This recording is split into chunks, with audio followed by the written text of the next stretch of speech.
Saya biasanya melakukan analisis pagi hari, ya kira-kira jam 8, paling 5-10 menit, karena saya hanya menggunakan indikator teknikal.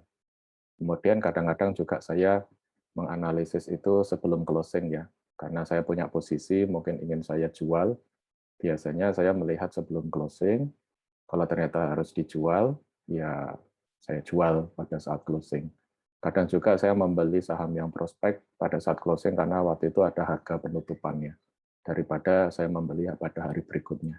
Jadi kalau sudah saya yakin, ya saya beli pada saat closing. Tapi itu semua analisisnya tidak lebih dari 5 atau 10 menit.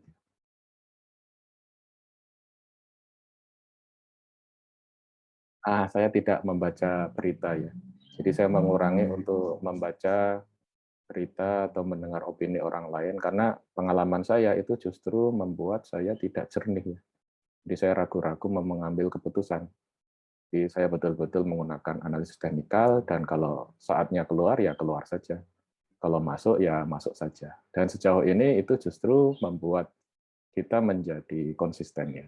Jadi saya percaya bahwa seorang itu harus menemukan gayanya sendiri dan dia fokus dengan gayanya itu sampai mahir sebelum kemudian dia bisa menggunakan berbagai gaya.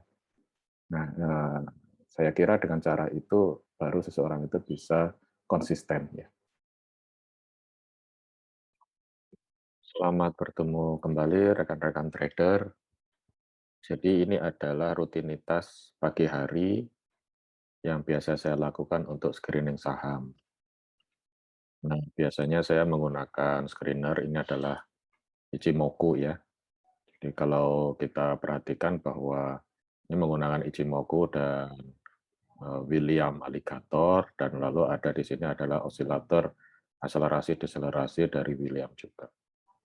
Nah, setelah kita filter khusus saham di Indonesia, ini hasilnya ada kira-kira 30 yang cocok. Kita lihat yang pertama adalah Bank Newcomers ya. Kalau kita perhatikan ini hijau ya kemarin ya, ini berarti bisa masuk sebenarnya, hari ini bisa masuk atau kemarin sore bisa masuk. Nah, namun memang kalau lebih hati-hati di sini dia akan terkena resisten dulu ya. Jadi bisa jadi dia akan mantul balik begitu ya.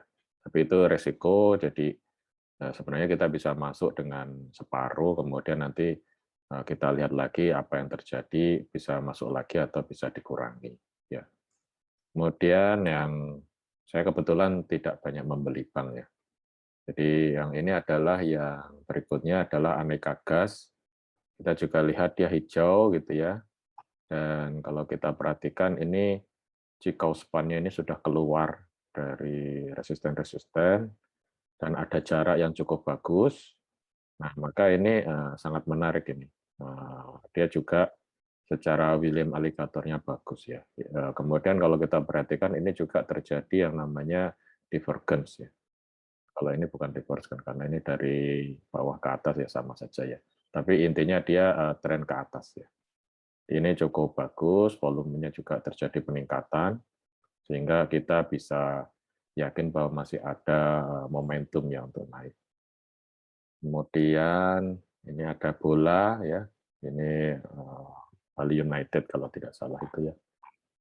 United. Nah, ini memang sudah lewat ya, sudah lewat dan sudah naik jauh sekali. Jadi walaupun eh, masuk screener, tapi ini tidak kita ambil karena ini sudah jauh.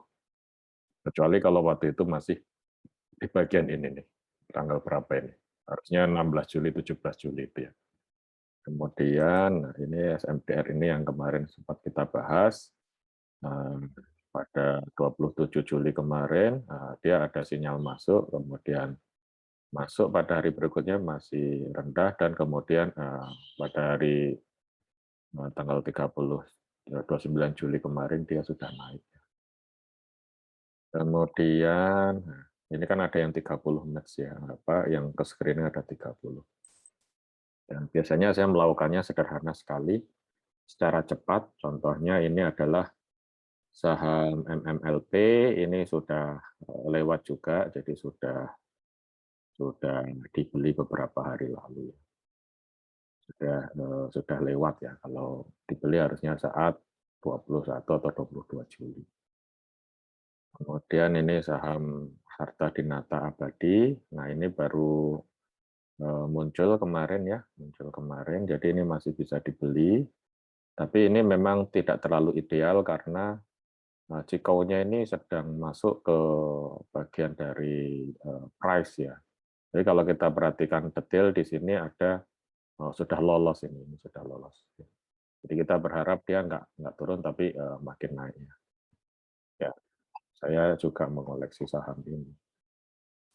Kemudian Malaka Trust ini, nah kalau seperti ini kita perhatikan yang di atas ini sebenarnya dia dalam kondisi masih downtrend ya. Ini juga masih merah, saya tidak tahu ini kenapa di filter masih keluar ya. Ini bukan prospek ini sebenarnya, karena cloud-nya ini sedang negatif ini, sedang merah ya. Yang leading 2-nya di atas leading 1. Jadi ini terbalik. Jadi ini kita lewatkan. Kemudian Temas ya, Temas ini kita juga lihat ini masih merah ini. Jadi kita abaikan juga. Lalu Saratoga, nah Saratoga ini kan hijau ya, hijau dan nah ini sayangnya sudah agak jauh, agak lewat ya. Artinya lebih berisiko. Saya biasanya kalau sudah seperti ini ya saya abaikan juga. Walaupun ini ada tanda-tanda mau naik ya. Ya, tidak semua setupnya ideal. Kemudian ini Same, Same juga kemarin entry lagi masuk ya. Ini cloud-nya juga hijau, kemudian ini cikaunya ini ada jarak dengan price ya. Jadi ini masih potensial untuk naik ya. Saya sudah sempat pernah masuk agak sebelumnya dan ini kita perhatikan bahwa dia kelihatan sempat turun tapi tidak menyentuh stop loss dan kemudian sedang bergerak kembali naik. Kemudian Elpin ini, nah Elpin ini sudah ketinggalan, jadi dibiarkan saja. Kalau sudah ketinggalan jangan dibeli. Kemungkinan nanti balik. Kalau dia sudah balik baru bisa beli ya. Kemudian ini Alfamart. Nah ini Alfamart juga sedang mulai naik. Nah di sini dia mantul terkena resisten dari price ini. Nah, ya sebenarnya ini masih masih masih bisa diharapkan naik ya karena ini volumenya agak naik sedikit tapi nggak terlalu banyak. Jadi kalau yang Alfamart itu ya boleh masuk boleh tidak. Kalau PMMP ini juga sudah kemarin-kemarin ini, jadi ini hanya lanjutan saja. Kalau kita perhatikan ini juga ini kurang pas ini ya, ini harusnya di sini aja ini. Kemudian targetnya seharusnya cukup 2 kalinya aja ya dari risiko. Ya. Oh, ini ternyata sudah lewat ini, mestinya sudah tertrigger, saya punya PMMP, kemungkinan sudah terjual secara otomatis 50%. Ya, jadi ini masuknya harusnya sudah kemarin ya, sekitar 22 Juli. Kemudian ada Bank Dinar, ini Bank Oke. Nah, ini justru sedang flip merah ya, jadi kita masih tidak yakin ini cikaunya masih akan ketemu dengan berbagai resisten, jadi ini dibiarkan aja. Kemudian Mulia ini, nah ini dia lolos, cikaunya lolos. Ini juga sudah flip positif lagi. Nah yang kalau dia itu hijaunya di atas garis ini, saya biasanya ragu-ragu ya, karena ini breakout ya biasanya. Tapi ada potensi, tapi biasanya saya justru ambil kalau dia sedang di bawah garis ya. Jadi flipnya itu atau mulai terjadi hijaunya itu di bawah ya. Kalau di atas ya ini resikonya lebih besar ya.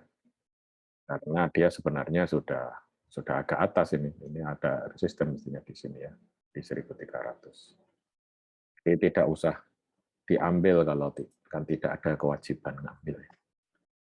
Nah ini sedang merah jadi nggak usah. Kemudian ini juga naik, tapi kita lihat ini juga kurang bagus, bisa ada potensi naik. Nah, tapi ya kalau kita lihat di sini volumenya itu tidak tidak rapih ya, kadang ada, kadang enggak, kadang ada, kadang enggak. Ini kadang-kadang pengalaman saya itu susah jual itu nanti. Kemudian Bank MNC Bank MNC ini juga sedang merah, ditunggu saja. Di Budi ini hijau tapi ya sudah di atas, jadi biasanya kalau sudah di atas saya hati-hati ya, kecuali dia masih awal sekali ya. Kalau ambilnya di sini kan masih ada rentang cukup besar ya ke atas ya. Tapi kalau sudah ambil di sini berarti resikonya nanti terkena resisten lagi. Ganesha ini banyak sekali bank yang sedang naik. Masih turun, kemudian satelit Nusa Persada ini dia walaupun di sini hijau ini sudah terlambat ya. Jadi kalau kecuali kita masuknya di bawah sini. Jadi ini sudah diabaikan dulu aja. Tower ini juga sudah lewat, harusnya beli di sini walaupun ini terlalu tinggi ya. Terlalu tinggi sehingga jangan ambil ketika di sini sih. Yang bagus itu kalau osilatornya di bawah nilai 0 dan kemudian dia mulai flip gitu. Jadi kita biasanya risikonya paling rendah, nah misalnya di sini nih ya, risikonya rendah. Tapi kalau dia itu flipnya di atas ya tentu saja lebih berisiko. Apalagi ini ada candle yang panjang sekali seperti itu, ya jangan ambil. Nah kebetulan saya sudah ambil sebelumnya ya, sebelumnya. Jadi ya itu sudah terkena targetnya. Kemudian Bank NP, nah ini Cikaunya ini masih di dalam cloud ya, jadi diabaikan aja. Kemudian BFI Finance, ini juga sudah kelewat, sudah hijau, sudah jauh. Yellow ini juga sudah jauh, abaikan. MNC Studio, nah ini sebenarnya masih menarik ya, jadi sebenarnya waktu kalau kemarin belinya itu masih oke ya, ini mungkin menjadi penan ya, penan untuk bisa naik lagi. Ya, jadi bisa saja diambil di sini kalau menyukai saham entertainment. Ini kan volumenya ketika turun kecil ya, jadi kemungkinan dia bisa naik lagi. Kemudian tadi Multi Arta ini juga sedang turun, ini juga sedang balik, ini kios. Kemudian ini Mari, ya, Mari ini juga sedang merah, jadi dapat dulu. Rex, ini juga merah di sininya ya, jadi dibiarkan dulu. Nah itu cara saya men-screening dengan cepat saham-saham yang kita lihat pada pagi hari ya. Cukup 5-10 menit kita sudah bisa tahu apa yang menarik pada hari ini ya. Jadi tadi kalau kita lihat yang menarik apa tadi misalnya Bank Neocommerce atau ini ya AGI ini juga masih menarik ya karena dia masih ada jarak dan kalau kita lihat yang sebelumnya topnya masih di 2090 jadi masih ada ruang untuk naik lagi. Ya, volumenya juga terjadi peningkatan. Mungkin karena isu COVID ya ini jadi aneka gas industri ini jadi ikut menarik. Demikian contoh untuk membuat screening pada pagi hari yang cukup memerlukan waktu 5-10 menit saja. Terima kasih.